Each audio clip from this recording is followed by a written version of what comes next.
오늘 여러분과 함께 정죄의 자리에 계신 예수라고 하는 제목으로 말씀을 나누려고 합니다. 오늘 본문은 예루살렘 성전에 있는 뜰에 써 있었던 일입니다. 사람들에게 예수님께서 구약 성경을 설명해 주시고 그리고 질문과 답변을 받으시면서 하나님의 말씀을 가르치고 계셨습니다. 그런데 갑자기 서기관들과 바리새인들이 한 여인을 끌고 들어왔습니다. 이 여인을 성경은 간음하다가 잡힌 여인이라고 말해주고 있는 것이죠. 그리고 이 여인을 끌고 온 종교 지도자들은 예수님께 이런 질문을 던집니다. 오늘 보면 5절인데요. 제가 읽겠습니다. 모세는 율법에 이러한 여자를 돌로 치라 명하였거니와 선생은 어떻게 말하겠나이까? 이 질문은 단순히 율법을 묻기 위한 질문이 아니었습니다. 예수님을 시험하고 예수님을 고발할 조건을 찾기 위해서였죠.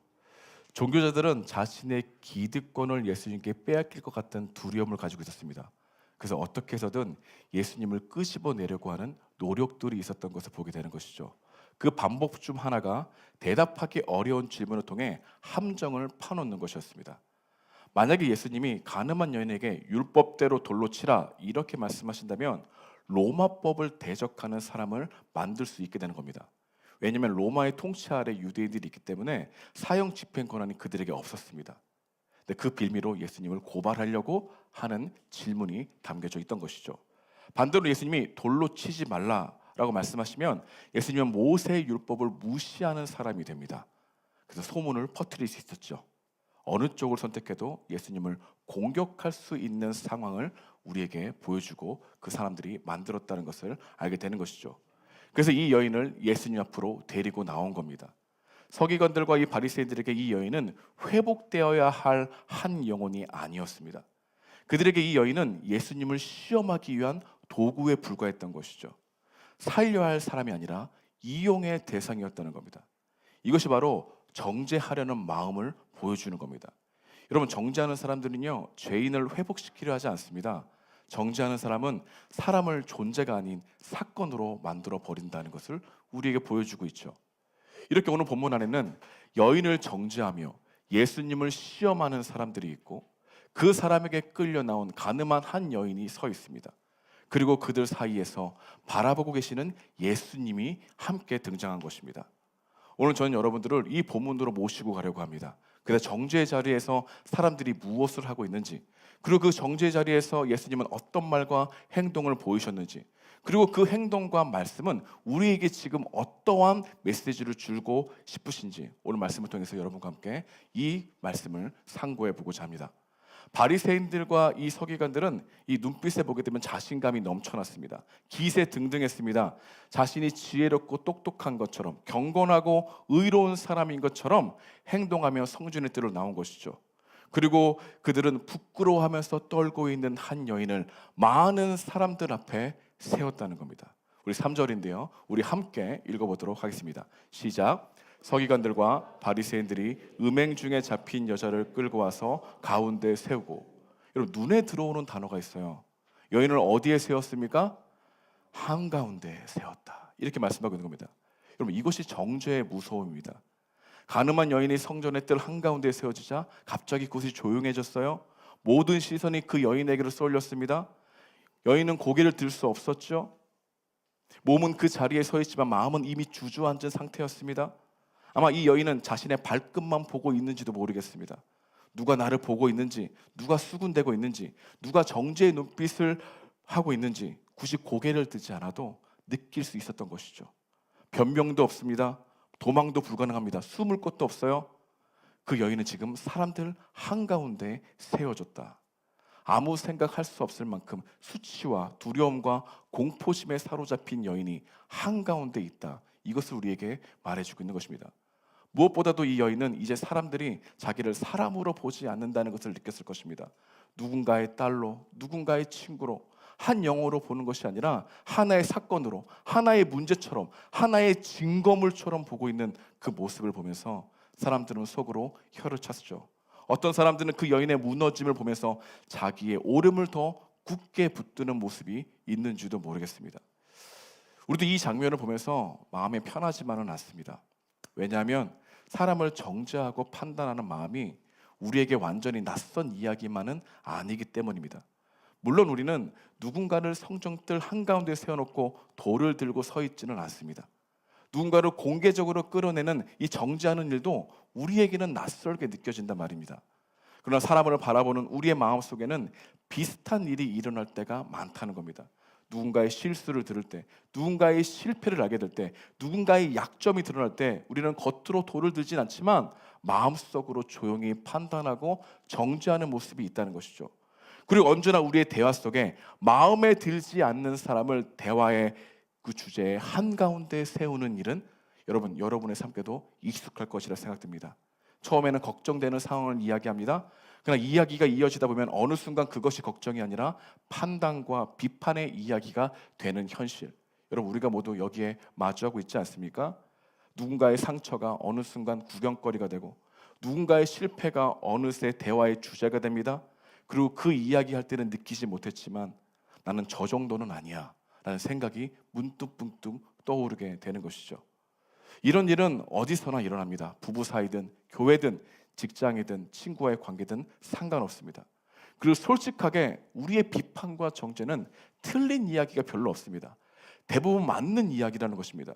여러분, 우리 입장에서 보게 되면 불만과 불평이 일어날 수밖에 없는 상황을 보여줘요. 그러나 여러분, 말이 옳다고 해서 그 마음까지 옳은 것은 아니라는 것을 생각해 볼 필요가 있다는 겁니다. 같은 말이라고 해도 그 마음 속에 있는 동기가 전혀 다를 수 있다는 것이죠. 그래서 우리는 옳은 말을 하면서도 사람을 살리지 못할 때가 많습니다. 옳은 말을 하면서도 사람을 일으키지 못할 때가 훨씬 많아요. 오히려 그 옳음이 누군가의 마음을 찌르는 칼이 되고 있다는 것입니다. 그렇습니다. 정죄는요, 늘 자신을 높은 자리에 세우고 다른 사람을 우리의 대화의 한가운데로 세웁니다. 정죄는요, 나를 안전한 자리에 세우고 다른 사람을 평가하는 자리에 세웁니다. 정죄는 나를 재판관 자리에 세우고 다른 사람을 피고인의 자리에 세운다는 것입니다. 그래서 정죄하는 사람은 점점 타인을 인격적인 존재로 보는 마음이 흐려지게 되는 것을 우리에게 보여주고 있는 것이죠.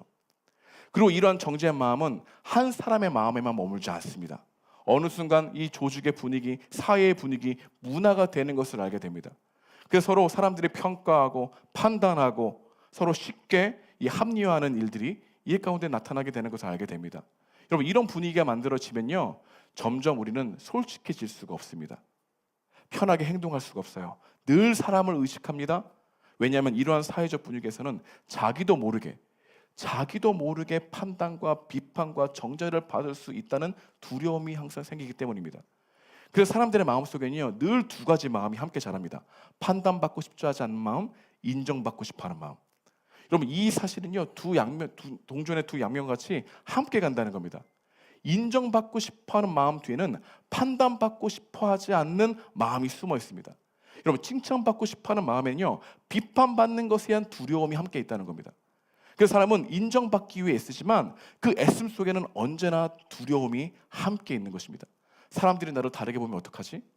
내가 기대에 못 지키게 되면 사람들이 나를 어떻게 생각할까? 이런 생각이 한다는 것입니다. 그래서 우리는 인정받기 위해 열심히 살지만 그 열심 속에서는 어느 순간 보이지 않는 부담감이 자라기 시작합니다. 잘해야 된다는 부담감, 실수하면 안 된다는 부담감, 흔들리면 안 된다는 부담감입니다. 사실 그 부담감 깊은 곳에서는 이런 두려움이 있는 거죠. 정죄에 대한 두려움. 사람들이 나를 어떻게 볼까? 사람들이 나를 안 좋게 평가하진 않을까? 그래서 사람들의 우리 마음 가운데 실수를 인정하기보다 숨기를 원하고 잘못을 고백하기보다 포장을 합니다. 있는 그대로 드러나기보다 조금 더 괜찮은 모습을 보이려고 하는 게 우리의 현실, 실상이라는 것을 알게 되는 것이죠. 근데 여러분, 이러한 상황 속에서 우리 안에 무엇보다 자라나는 게 있습니다. 거짓말이 자라납니다. 여러분, 사람이 거짓말하는 이유는요, 죄가 가벼워서가 아닙니다. 죄보다 더 두려운 것이 있기 때문입니다. 그것은 무엇일까요? 수치심입니다. 사람은 내가 잘못했다라는 말을 듣는 것보다 너는 형편없는 인간이야, 이런 시선을 훨씬 두려워한다는 겁니다. 그래서 사람은 죄를 숨기기 위해서 거짓말도 하지만 존재가 무너지는 것을 막기 위해서 거짓말을 한다는 것도 생각해 볼 필요가 있다는 거죠. 그래서 점점 거짓말로 가면을 씁니다. 겉과 속이 다른 외식이 일어나요. 그러다 어느 순간 거울을 보게 되면 자신의 이중성과 외식과 거짓말과 행동 때문에 우리 마음 가운데 환멸을 느끼기 시작합니다. 여러분, 이렇게 정죄의 마음은요, 정죄의 사회는 다시 나의 마음을 무너뜨리는, 인간의 존엄성을 희석시키는 일들이 일어나게 된다는 겁니다. 근데 여러분, 정죄는요, 죄를 고치는 힘이 되지 않습니다. 오히려 정죄는 사람의 존엄성을 무너뜨리고 타인과 자신을 혐오하게 만든다는 것입니다. 여러분, 우리도 잘 느끼지 못하겠지만 우리 사회는 우리가 생각하는 것보다 훨씬 더 정죄의 세계에 있다는 것, 여러분 인정해야 되지 않겠습니까? 사람들은 점점 그 여인에게 다가오고 있었습니다. 그녀를 둘러싸고 있어요. 그들의 손에는 무엇이 들려 있습니까? 돌이 들려 있습니다. 왜 사람들이 돌을 들고 있었을까요? 그 이유는 율법 때문이었습니다. 구약의 율법에 이 간음에 대한 분명한 규정이 있기 때문입니다. 우리 레위기 20장 10절인데요. 우리 함께 읽어보겠습니다. 시작. 누구든지 남의 아내와 간음하면 간음한 남자와 간음한 여자를 반드시 죽일지니라. 신명기 22장에도 같은 규정을 말합니다. 율법은 간음을 매우 심각한 죄로 보고 있다는 것이죠. 왜냐하면 이 간음은 한 사람의 실수나 개인의 사생활 문제가 아니라 언약을 깨트리고 가정을 무너뜨리고 공동체의 신뢰를 무너뜨리는 죄이기 때문입니다. 그래서 하나님은 죄를 가볍게 여기지 않으셨습니다. 근데 우리가 여기서 중요한 사실 하나를 알게 돼야 되는데요. 하나님이 이렇게 율법을 강하게 말하고 했다 해서 하나님이 냉정하거나 잔인한 분이라고 오해해서는 안 됩니다. 율법이 강한 이유는 그만큼 죄가 얼마나 사람들을 파괴하는지를, 그 심각성을 우리 주님이 알고 있기 때문이라는 메시지를 받을 수 있어야 된다는 것이죠. 그리고 한 가지 더 이해해야 될 것이 있습니다. 이 가늠에 대한 이 사형 규정은 곧바로 사람을 죽이라고 하는 단순한 명령이 아니었다는 겁니다.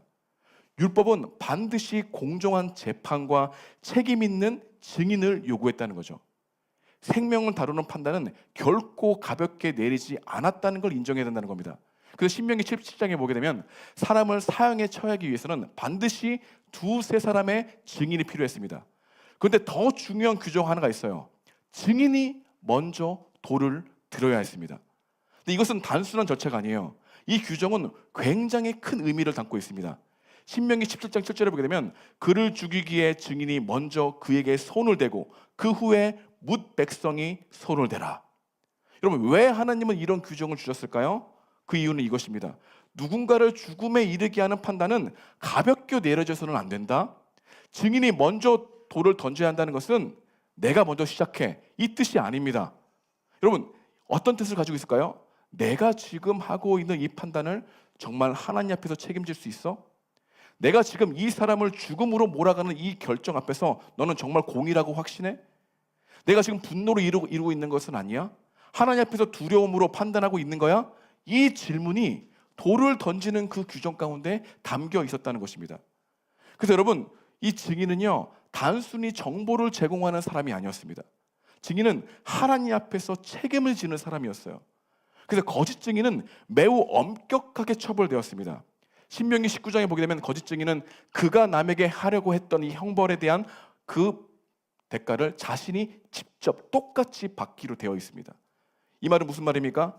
하나님은요, 함부로 사람을 정죄하지 못하도록 율법 안에 강력한 책임의 장치를 넣어두셨다는 것입니다. 그래서 율법은요, 사람을 쉽게 죽이기 위한 법이 아니라 사람들이 정죄를 쉽게 하지 못하도록 하는 법이라는 말씀이 담겨 있다는 것을 기억하고 이 본문에 따라와야 된다는 것입니다. 그래서 누군가가 돌을 던지기 전에 항상 내가 정말 이 사람 앞에서, 하나님 앞에서 나는 이것을 책임질 수 있는가? 이거를 생각하면 그 누가 정죄하면서 돌을 던질 수 있겠습니까? 못했겠죠. 율법은 죄를 가볍게 여기지도 않으면서도 동시에 사람들을 함부로 정죄하지 못하도록 만든 장치, 하나님의 섭리가 담겨 있다는 겁니다. 근데 여러분, 오늘 본문을 자세히 보십시오. 율법은 남자와 여자가 함께 다뤄야 된다고 얘기하고 있죠. 근데 지금 남자가 있습니까? 없습니까? 없습니다. 율법은 증인을 세우라고 했습니다. 근데 그럼 재판이 있었어요? 없었어요? 없었죠. 율법은 신중하게 판단하고 했습니다. 그래서 사람들은 이미 돌을 들고 있죠. 본문 4절에 보게 되면 사람들은 이렇게 말합니다. 이 여자가 가늠하다가 현장에 잡혔나이다. 흥분하는 목소리가 들리죠? 단순히 소문이 들렸다는 것이 아닙니다. 그럴 것 같다는 축축도 아니에요. 현장에서 잡혔다는 말은 말 그대로 그 자리에 있었다는 말 아닙니까? 그런데 이런 질문 하나가 생깁니다. 여러분, 왜 남자는 어디 있을까? 이 간음은 혼자 할 수 있는 게 아니지 않습니까? 여자만 서 있습니다. 이미 정상적인 재판이 아니라는 겁니다. 왜 남자는 없었을까요? 오늘 본문에서는 그 이야기를 충분히 설명하고 있지 않지만 한번 그 당시의 사회는 남자 중심 사회였기 때문에 한번 생각하고 상상해 볼 수 있는 거 아니겠습니까? 어쩌면 남자가 도망쳤을 수도 있겠죠. 남자가 권력 있는 사람일 수도 있습니다. 남자가 고발자와 연결된 사람일 수도 있습니다. 의도적으로 남자를 낳아주고 여자만 끌고 왔을 수도 있어요. 아니면 이 모든 것이 조작되었다고 생각할 수도 있습니다. 하지만 확실한 것은 있어야 될 사람이 없고 혼자 서 있는 여인을 그 자리에 두고 있는 것은 정상적인 재판이 아니었다는 겁니다. 정죄가 몰렸다는 겁니다. 그래서 지금 우리 주님은 그 정죄 앞에서 어떻게 하실까라고 하는 것을 고민하고 계셨다는 것이죠. 그렇다면 예수님은 이 장면을 보고 무엇을 하셨는지 우리는 말씀을 읽어서 잘 알고 있죠. 예수님께서 이 장면을 통해서 우리에게 보여주는 가장 신비로운 장면, 왜 이런 일을 하셨을까 궁금하게 하는 장면을 하셨다는 겁니다. 예수님이 몸을 굽히셔서 글을 쓰셨죠. 우리는 이런 생각을 하면 어떤 단어를 쓰셨을까? 어떤 글씨를 쓰셨을까? 왜 2번이나 몸을 굽히셨을까? 이런 질문이 든다는 것입니다. 그런데 본문은 우리에게 무엇을 쓰셨는지 말해주고 있지 않아요. 왜 말해주고 있지 않을까요? 별로 중요하지 않기 때문입니다. 그런데 오늘 본문이 우리에게 중요하게 보여주는 것은 무엇을 쓰셨는가 보다 왜 쓰셨느냐입니다. 예수님은 이 장면을 통해서 사람들의 분노의 리듬에 참여하지 아니하셨다, 이것을 우리에게 보여주고 있는 겁니다. 군중은 흥분하고 있습니다. 돌을 들고 있죠. 정죄의 열기가 올라가고 있습니다. 사람들은 빠르게 결론을 내렸고 빠르게 몰아가고 빠르게 끝내려고 합니다. 근데 예수님이 멈춰섰어요. 몸을 굽히세요. 침묵하십니다. 그리고 땅에 글을 쓰시죠. 군중의 흐름을 끊는 행동을 보이셨다는 거죠. 여러분, 정죄는요 언제나 항상 속도가 빠릅니다. 오래 생각하지 않아요. 자세히 확인하지 않습니다. 기다리지 않아요. 사정을 들으려고 하지 않습니다. 정죄는 사람의 회복보다 내 판단이 옳다라고 하는 사실이 더 중요하기 때문에 멈추지 않는다는 거예요. 한번 불이 붙으면 계속 간다는 겁니다. 그런데 예수님은 그 정죄의 속도 앞에서 멈추게 하시는 거예요. 돌을 들고 있는 나아갈 때 주님은 몸을 굽히심으로 다가오지 못하게 하신 겁니다. 사람들이 소리를 질러 높이 저 사람 여인을 정죄할 때 예수님은 침묵으로 다르다는 것을 보여주신 것이죠. 한 여인을 죽음으로 몰아갈 때 그 주님은 그 흐름을 끊으셨다, 이 이야기를 우리에게 보여주고 있는 겁니다. 그리고 마침내 이렇게 고백합니다. 요한복음 8장 7절인데요. 너희 중에 죄 없는 자가 먼저 돌로 치라. 여러분, 이 말씀은요 죄가 괜찮다는 얘기가 아닙니다. 간음이 별것이야 라고 한 것도 아닙니다. 별거 아니죠. 굉장히 심각한 죄죠. 주님은 죄를 가볍게 여기지 않으셨습니다. 오히려 예수님은 지금 정죄의 자리에 서 있는 사람들을 향하여 이렇게 율법적으로 물어보고 있는 겁니다. 너희가 정말 하나님 앞에서 이 사람의 죽음을 책임질 수 있어? 단순히 도덕적인 충고가 아니었죠. 율법의 핵심은 무엇입니까? 너희들의 마음을 뒤돌아봐야 되지 않겠어? 이 이야기를 하고 있다는 것입니다.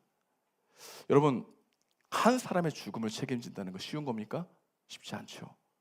그 순간 사람들은 하나씩 돌을 내려놓고 나아갑니다. 나이 많은 사람부터 시작해서 돌아가게 되는 것이죠. 왜 나이 많은 사람부터 돌아갔을까? 한번 상상해 볼 수 있습니다. 어쩌면 살아보니까 남의 죄를 돌로 칠 수 있을 만큼 자신의 손이 깨끗하지 않았다는 것을 알기 때문에 먼저 돌아가지 않겠습니까? 한 사람 떠나갑니다. 그리고 결국 아무도 남지 않았다. 여러분, 이제 잘 들으셔야 됩니다. 오늘 본문이 여기로 우리를 이끌어가고 있거든요. 이제 누구만 남습니까? 2사람만 남습니다. 정죄받은 여인과 예수님만 남죠. 요한은 이 장면을 우리에게 주목하라는 겁니다. 여기에 놀라운 복음의 은혜가 있다는 거죠. 요한은 정죄할 자격이 없는 사람들이 떠난 그 자리에 유일하게 정죄할 자격이 있는 예수님이 여인과 함께 서 계셨다, 이 이야기를 우리에게 해주고 싶은 것입니다. 여러분, 예수님은 죄가 없는 분이시죠. 참으로 의로우신 분이십니다. 율법의 참된 주인이십니다. 그분만이 돌을 드실 수 있어요. 그런데 놀랍게도 자격이 있는 그분이 정죄하지 않으셨다. 여러분, 정죄할 자격이 없는 사람들은 정죄하기 위해서 돌을 들었지만 정죄할 자격이 있는 예수님은 돌을 내려놓으셨다.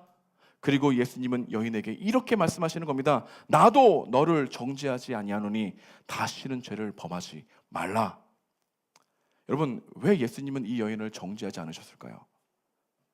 가늠한 여인의 죄를 가볍게 여기셨기 때문입니까? 절대 아닙니다. 이 여인의 억울함을 알기 때문입니까? 그것도 아닙니다. 예수님이 죄의 무게를 모르셨기 때문에 이런 말씀하셨을까요? 그것도 아닙니다. 오히려 예수님은 죄의 무게를 누구보다 더 정확하게 알고 계셨어요. 그런데도 정죄하지 않으셨습니다.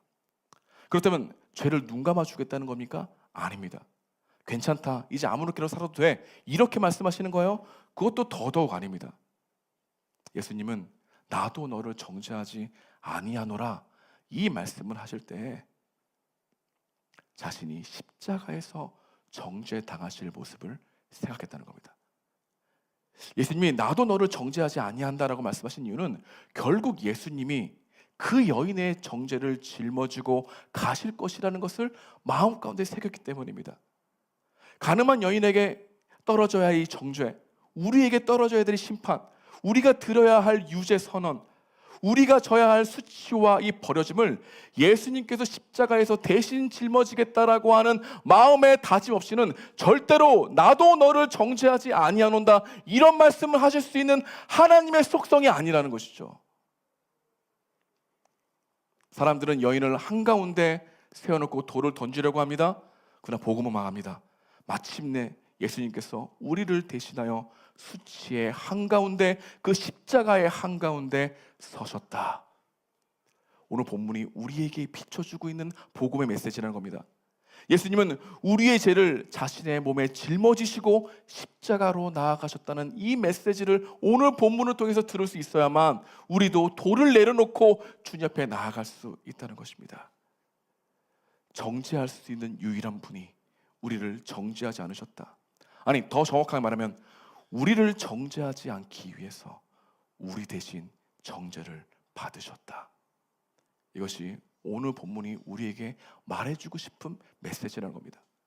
그래서 여러분, 오늘 이 말씀은요, 정죄하고 돌을 들고 있는 사람에게도, 돌에 맞아 무너져 있는 사람에게도 소망의 소식이 있다는 메시지를 전해주고 있는 겁니다.